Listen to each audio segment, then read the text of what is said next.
আমরা দেখেছি, আমি জানি সমগ্র দেশের মানুষ, বিভিন্ন শুধু ঢাকা শহর না, ঢাকা শহর সহ বাংলাদেশের সকল মানুষ, সকল জেলা উপজেলার বহু মানুষ বিদ্যুতের কষ্ট ভোগ করছেন এই মুহূর্তে।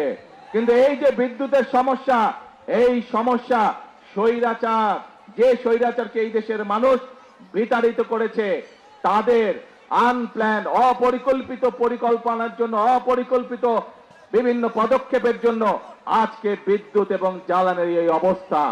প্রিয় ভাই বোনেরা, আপনারা যেহেতু বিএনপিকে নির্বাচিত করেছেন, বিএনপি দেশের মানুষের দল, বিএনপি এদেশের স্বার্থেই কাজ করবে, বিএনপি এদেশের মানুষের স্বার্থে কাজ করবে।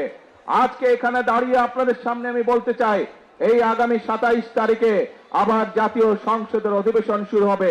সেই জাতীয় সংসদ অধিবেশনে আপনাদের দল, আপনাদের সরকার দেশের মানুষের সামনে জাতীয় সংসদের মধ্যে উপস্থাপন করবে কিভাবে আমরা ইনশাআল্লাহ আগামী 10 বছর এই দেশের বিদ্যুৎ সমস্যার সমাধান করব।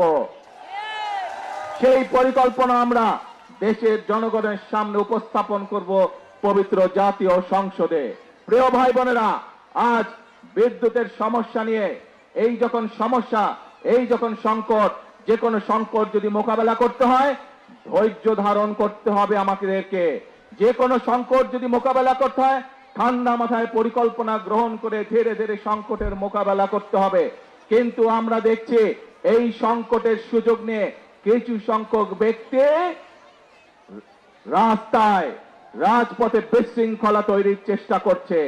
রাজপথে যদি বিশৃঙ্খলা তৈরি হয়, সবচেয়ে বেশি ক্ষতিগ্রস্ত হয় সাধারণ জনগণ। তাদের ব্যবসা বাণিজ্যের ক্ষতিগ্রস্ত হয়, তাদের চাকরি বাকরি ক্ষতিগ্রস্ত হয়, তাদের জীবনযাত্রা ক্ষতিগ্রস্ত হয়, কিন্তু উপকৃত হয় সেই সকল বিশৃঙ্খলাকারী।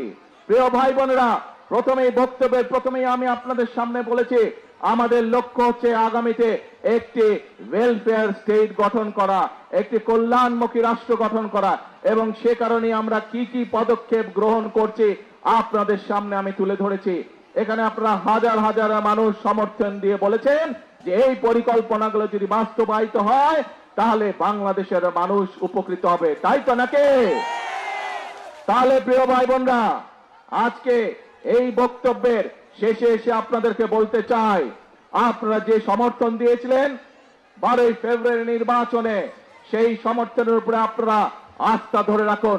ইনশাআল্লাহ আপনাদের নির্বাচিত দল বাংলাদেশ জাতীয়তাবাদী দল ইনশাআল্লাহ জনগণের জন্য অতীতেও কাজ করেছে, বর্তমানেও কাজ করবে, এবং দেশ এবং জনগণের স্বার্থের বাইরে কোনো কাজ করবে না।